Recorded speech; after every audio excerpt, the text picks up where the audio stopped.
This is Capital Games. I'm the Wiz. Today, I'm going to cover some of the news that happened this week. I'm recording this right now pretty early at 4 p.m. on Monday, May 29th, 2023. I usually wait until 8 o'clock to actually do this, but Zero and I are going to do a review of Miami Vice and record it tonight. So I'm going to go ahead and watch this after I'm done. And we're going to do that tonight and have that out Tuesday. So I'm going to record this early, get that done, and then go and watch Miami Vice. So we'll have that taken care of for the next couple of days. So that's why I'm doing this early. If there is something that happens after 4 o'clock that I don't cover, that's why. I will definitely cover it on Wednesday when that time comes. But before I get into the news that happened in the past few days and over the weekend, I'm going to talk about the game that's on screen and what I'm playing right now, which is God Wars Future Past. If you get it on Steam or the Switch right now, it's called God Wars: The Complete Legend. And the best way to describe it is a tactical-based RPG in the vein of, I would say, in a lot of ways, the vein of like Final Fantasy Tactics. Only it kind of looks like a cheap-looking PS3 game. The look and the sounds of the game itself are not great. At least with something like with Disgaea, the sprites have a charm to it. Or, let's say, in Final Fantasy Tactics or Tactics Ogre, they have a distinct feel. Other tactical RPGs, like even with chibi versions like Jeanne d'Arc from PSP, they have a distinct look to them that is pleasant. This doesn't look very good, and it looks pretty standard. It looks like really, I would say a low-rent PS3 game to a certain extent. So the look and the sound of the game itself are not that hot. Okay, so if you were to buy the entire game right now on Steam with the DLC, it would be $40, but without the DLC, it's $30. Right now, so far, I've played about an hour and a half of this and about maybe 4 skirmishes. I would say this is a wait for a sale if you have nothing else better to play that and you're just interested in a tactical RPG. Right now, so far, I'm going to play more of it, but from the 4 or 5 battles that I have done so far, it is pretty standard. And it really feels like a pared-down version of Final Fantasy Tactics. Like, so far, I had like 4 or 5 battles, and I've only had 3 characters. So it's decent, but it's not something that I will get excited about or like really recommend to people who really want to play a tactical RPG. There are other games out there that I think are much more desirable, that I would say. Probably like a Fire Emblem game, or play Tactics Ogre or a new Disgaea. I would probably, right now so far, recommend those over this one, like, definitely. This is like a mid-tier tactical-based RPG, I would say. The gameplay is fine. It is standard Final Fantasy Tactics. Now, it says on the Steam page that they have different things that they have in the game that differentiates itself from others. I haven't seen them yet. And my feeling with games a lot of the time is if the game is not fun within an hour or two, I'm likely going to drop it. And I'm going to give this a little more time, and hopefully that depth comes up, and then let's say in another hour or so. But if it doesn't, I am probably going to skip this for the next episode and probably not talk about it afterward and just not play it at all. I mean, I was interested in this game because I really like tactical RPGs. If this is a basic game, I will probably sit this down and play something else, and then maybe when I'm bored, come back to it. But so far right now, it's fairly basic. It's fine gameplay-wise, but the look and the sound isn't so hot. The art's okay-ish. I mean, the animation that they have is not bad, but it still feels kind of like old-school PS3 to a certain extent, but not in a good way. Like, not in a nostalgic way. So if I were to say, would you pick this up for $30? Nah, there are other options. I mean, I would actually recommend Tactics Ogre over this, and that's $50. But that's a game that's well worth it and is very in-depth and very satisfying. Even if you want a cheap tactical RPG, there are better ones out there so far. But then again, let me play a little more. Maybe it will change, but I'm going to guess likely not on this. Hour and a half played, it's okay. I just think there are much better ones out there. I honestly, so far, I would have rather wanted to play Disgaea again. That's how I put it. But anyway, that's God Wars. Okay, so let's get into some of the news that happened throughout the weekend and on Monday. There was rumors going around that Sony was in an acquiring spree. And the rumors were, there were about 3 studios. One was FromSoft. There was another one that I can't remember, but the main one was CD Projekt Red, the people that also have Good Old Games, or GOG, as well. That was the big rumor that was going around, and it was swirling throughout the weekend that this was going to happen. The CEO of CDPR came out and said, no, that's not happening. That's definitely not happening. We are not for sale, essentially. You know, for a CEO to come out and say that is pretty definitive, but let's also be honest, any studio is for sale for the right price. I think this is CD Projekt Red either saying, you know, we're really not interested, or the price that they gave us is kind of laughable, but we're going to keep that under our hat and see where it goes from there.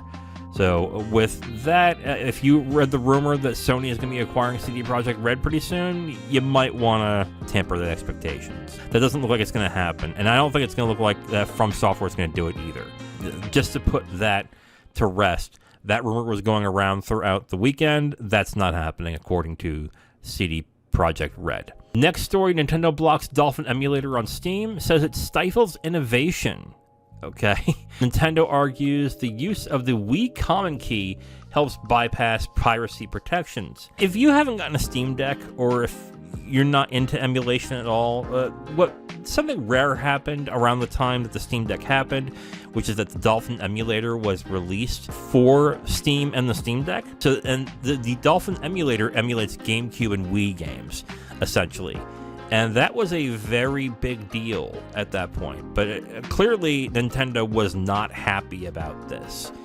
And what it sounds like they did was they really wanted to dig up a reason as to why they can get that off Steam. Because Nintendo, of any company, hates emulation, especially since they make money off of emulating their old games onto their services. They did it with the Virtual Console on the Wii and Wii U, and on the Switch they do it with the program that they have there to do NES and Super NES games and stuff like that. So they clearly have a business reason to not do it, so they need to come up with reasons to say you can't have that emulator because of X. And this is a good reason. The Wii Common Key basically bypassed any piracy protections that the Wii had. I guess they emulated that, or that they used that in order to make the emulator for Dolphin.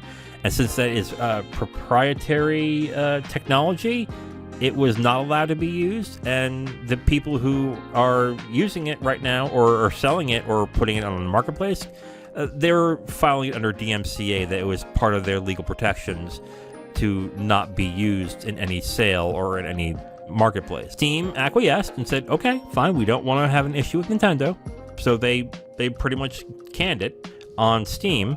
I think the emulation community is also worried that since they found that specific thing, that they might want to shit-can the entire Dolphin emulator, period, because of that. And I'm not sure that's going to happen, because the thing is that the emulators are legal, but the ROMs are not. But I guess in this case, with how they made that emulator for Wii, it might be illegal, because they are using their technology to do that. I think that's what makes the emulators legal, is that if you're not using the technology that was used by the company to emulate that specific system, then it's illegal. But if you're not, you're good. I'm not entirely sure. This is one of those times where I wish I had Zero around, because he probably would be able to tell me what the actual legality thing is of this, but he's not here, so what are we going to do?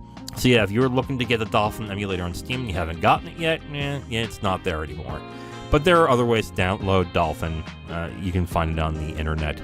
I ain't going to tell you, because I honestly don't know. Final story, The Last of Us multiplayer game has been scaled back. This means one of two things. Either they were having some scope creep and they decided, oh god, we can't complete this at the time we need it, so we're going to start taking away features and just basically make it something like what it had. Or basically, and this is like the really negative view, is that they're going to start downsizing the scope of the game itself and just make it the basic multiplayer that it was on Last of Us Part 1, I don't know, just make it a free-to-play game at that point. I think if they're scaling it back at this point, they really should not sell this separately on a disc. There is no reason why you should be paying for this. This should be a free-to-play game, and I don't even know if they've announced if it is or not. It might be. If they're scaling back the ambition of this game, at this point, they should just turn around and say, okay, we're just taking the mode from The Last of Us 1, and we're just going to put it on free-to-play. There'll be some added bibs and bobs that you can have in it, but that's all we're going to do at this point. Maybe we'll bolt on some things later, but that stinks. I know a lot of people were interested in that, but I think this also pretty much says that we're probably not going to see much on this at Summer Game Fest. That's my guess. I think that if we were going to see something, we would have seen it in the PlayStation Showcase, but it's looking like not at this point. So we will see if that gets announced sometime in the next month. I'm going to say no, but again, we will find out. So we're going to be at the top story today, and today's top story is that the new releases that are coming out this week. Instead of doing every month all the new releases, I'm going to do new releases per week. And I'm going to go over the ports, remasters, re-releases, remakes, and new releases. And we got a sizable amount of games that are coming out, and one big one that is coming out. So let's start with ports. First off, Chicory, A Colorful Tale is coming to Xbox Series X and Xbox One on May 30th. I think this was a PS4 game, or no, this was a Switch game. This was a Switch game that got some indie cred and indie buzz around the time it came out, I think 2 years ago. It got some good, favorable reviews, and it looks like people were really interested in that game, and it sold all right. And Microsoft got it for their system, and I think it's also on Game Pass. So if you're interested in that, you can check that out. It's on May 30th. Another port is Company of Heroes 3, coming to Xbox Series X and PS5. That is also on May 30th. I think I've discussed this in other new release episodes as well. I really do not get why they keep trying to put RTSs into consoles. To me, it just does not feel right. I guess it's cool that they're trying it this time with that, and they're trying to innovate and trying to do different things. That's cool. I just don't think it's going to work. With the announcement that Relic has laid off about 120 people, I don't think they're expecting this to be a big sales mark either. So if you're interested, that's coming May 30th. And on June 1st, Skatebird is coming from PS5 and PS4. I don't think the reviews were very hot for this game. This came out on Xbox and Switch and PC about a year and a half ago. It was getting like some kind of talk because it looked cute when it was announced, but when it was released, it doesn't seem like a lot of people liked the game. Unless they've fixed it up, which is a possibility. They may have fixed it up a little. Expect the same game to a certain extent. So that is coming June 1st for PS5 and PS4. Next up, re-releases, remakes, and remasters. First one that I thought was probably going to get more press coverage and more people excited, which is just not happening, which is System Shock. It's coming to PC, and that might be why, because it's only coming to PC on May 30th. This is the remake of the first game. A lot of people think it is the game that influenced BioShock. I think that's where it started getting all that big word of mouth around that time. I've always wanted to play it. I've always wanted to try it, but I'm also really not into first-person shooters using keyboard and mouse, so that's a reason why I kind of steered clear of it. But if that's coming to consoles as well, hopefully I'll be able to play that with a controller, so we will see about that. I'm interested. I want to see what that turns out to be. June 1st, Etrian Odyssey Origins Collection, Switch and PC. I have the remakes of 1 and 2. I have 3 on the 3DS. I have all the Etrian Odyssey games on 3DS. This is a really good game. It's for hardcore fans that don't mind making maps while they're playing a really hard dungeon crawling RPG. It is a lot of fun. However, they are selling these both separately and together. If you want to buy Etrian Odyssey 1, 2, or 3 separately, they're $40 each, which is the price that they sold at the time when they first released. If you want all 3, it's $100. I think all the pricing of this is screwed up. Like they don't really do much in terms of updating the game. And as much as I do like these games, I still think it's way too pricey for what they're asking on me. I would wait, even if I bet the games are still fantastic, but even then, I would wait for a sale. That is way too much for the games. If this was $60 for everything, I'll be like, okay, that's perfect. But $40 for a single game and $100 for all three is highway robbery. I do not like the pricing structure of this, so that is my take on it. Great games, but for that price, no. Next re-release, remake, and remaster, We Love Katamari Reroll plus Royal Reverie, coming to all systems. They released Katamari Damacy Reroll, I believe, 3 years ago, and that turned out pretty well. I remember not liking We Love Katamari so much, but that might be something I might want to give a second shot to, especially if they remake certain aspects of it, which I don't think they do. I think they just update the visuals. If you like the Katamari games and you like that they're remastering all these, this is another decent pickup. I think this is going for $30. There is not even a price for this game yet. I am going to bet the price is going to be $40, and then that's not worth it if that's the case. Maybe 30 is okay. I would say this might be a $30 game, but likely a $40 game at this point. Okay, now we're on to the new releases. First new release is coming to all systems, including the Quest. Killer Frequency, coming June 1st. It is a first-person horror game, and I don't know much about it, but I also will admit I'm not a horror fan, so this is not something I'd be interested in. It kind of just looks like I'm saying this derisively because I actually like these types of games. It looks like a horror-themed walking simulator with some puzzles to it. What you have to do is you have to find out who the killer is in the game. Essentially is what it sounds like. So I guess if you're into those things, it looks interesting, but it's not something for me. It's Killer Frequency, coming out June 1st. June 2nd, Super Mega Baseball 4, coming to all systems. I have yet to play a Super Mega Baseball, to be absolutely honest. I've heard good things, but when they come out, it's usually in the middle of the season, like right now, and when I'm in the middle of MLB The Show, which is right now, so I'm likely not going to catch this again. I do have to give it a shot, though. I've heard good things about it, so I'm interested, and if you want arcade baseball that I've heard, honestly, is pretty good, check out Super Mega Baseball 4 coming on June 2nd. And the big release, which is probably going to be the Spotlight Game of the Week, or the Spotlight New Game of the Week, Street Fighter 6 coming to PS5, PS4, Xbox Series X, and PC.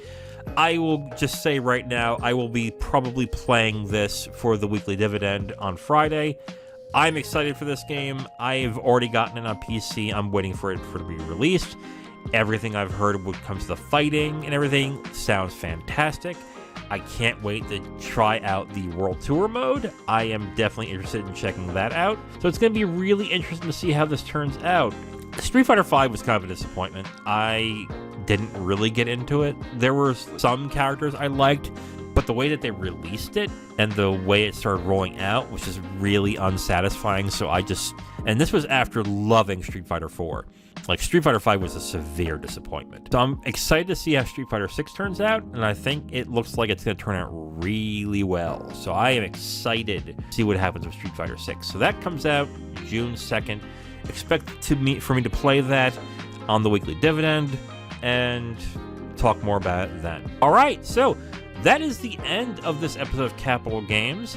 Again, today I am going to be doing the review of Miami Vice with Zero. We should expect that out on Tuesday. Wednesday, we're going to have another episode, and I'm likely going to talk about the reviews of Street Fighter 6 and all the news that happened that time. Friday is the weekly dividend. Saturday, me and Kim Shackman are going to be reviewing Die Hard. And if you haven't watched it, okay, I'm sorry to hear that, but you should. But if you want to listen to our review, that will be coming out Saturday. But until then, this is Capital Games. I am the Wiz. Talk to you next time. Bye.